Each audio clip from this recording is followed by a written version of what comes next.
जय सिया राम। आप देख रहे हैं गहोई समाज न्यूज़। सबसे पहले आपको बहुत बहुत बधाई और शुभकामनाएं हमारे चैनल की ओर से। मैम, मैं आपसे आपका परिचय जानना चाहूँगी। इसी के साथ जो ये आज तीसरे चरण में शपथ ग्रहण हो रही है, इस पे क्या कहेंगे आप और क्या राय है आपकी? जी नमस्कार, मैं गीता नगरिया हूँ और वरिष्ठ पद पे मैं प्रत्याशी हूँ। अब निर्वाचित होकर आई हूँ और आज ही मैंने शपथ ग्रहण की है।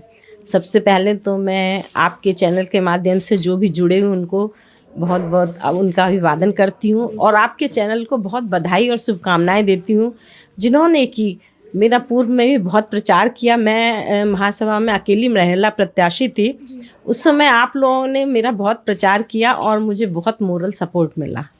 इसके लिए मैं आपको पुनः धन्यवाद देती हूँ। Thank you.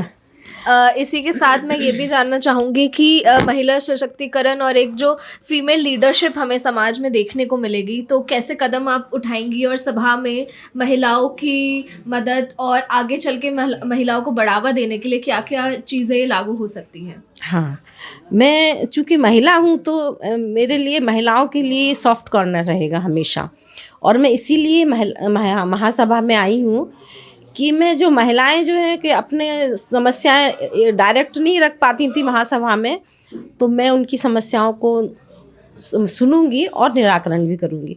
जैसे आजकल की जो सामाजिक ज्वलंत समस्याएं हैं, परिवार टूट रहे हैं, उस पर मेरा फोकस रहेगा कि मतलब मैं उनकी मदद कर सकूं। उनको मैं चाहती हूँ एक तरह से उनका मतलब उनको मोटिवेशन चाहिए, बहुत ज़रूरत है आजकल। बच्चों को भी, बच्चों की माँओं को भी मोटिवेशन की बहुत ज़रूरत है, क्योंकि हम लोग पहले से जैसे कहते हैं ना, माइंड सेट जो हो जाता है वो रहता है।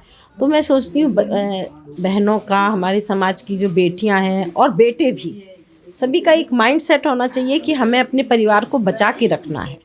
ये कोई खेल की चीज़ नहीं होती कि जब चाहा जब तोड़ दिया, जब चाहा जब बना लिया। तो इसको सीरियसली लेना, जैसे हमारे पहले के लोग लेते थे, और हमारी भारतीय संस्कृति भी है कि हमें अपने परिवार को मतलब जहाँ तक हो सके बचा के रखा। हाँ, बहुत अत्याचार हो रहे हैं तो आप उसको कदम उठा सकते हैं, या उनके माँ बाप भी बच्चों के कदम, लेकिन जहाँ तक हो सके अपनी संस्कृति का ध्यान में रखते हुए अपने परिवार को सहेजना है।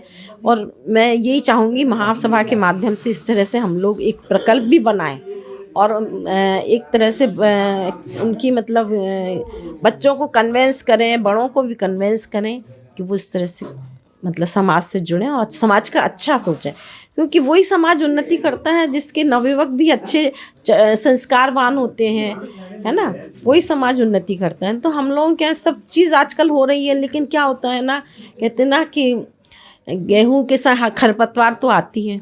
एजुकेशन बढ़ रही है तो सभी बच्चों में नए मतलब आधुनिकता की दौड़ में सब लगे हुए हैं, तो वही थोड़ा उनको परिचय कराना है कि अपनी संस्कृति से फिर से परिचय कराना चाहूँगी। जो वो भूल रहे हैं उन्हें फिर से याद दिलाना चाहूँगी। बिल्कुल। मैं और ये भी जानना चाहूँगी कि आगे चल के किस तरीके के कार्यक्रम या योजनाएं महिलाओं के लिए समाज में जुड़ सकती हैं? हाँ, जैसे कई महिलाएं जो हैं वो अपना बिजनेस शुरू कर रही हैं, तो मैं चाहूँगी कि महासभा भी उनको आर्थिक सहयोग करे। और इसके अलावा हमारी कई सरकारी योजनाएं आती हैं, तो वो भी ज़रूरत है कि हम उनको मदद दिलाने में, सरकारी योजनाओं में मदद दिलाने में उनकी मदद करें।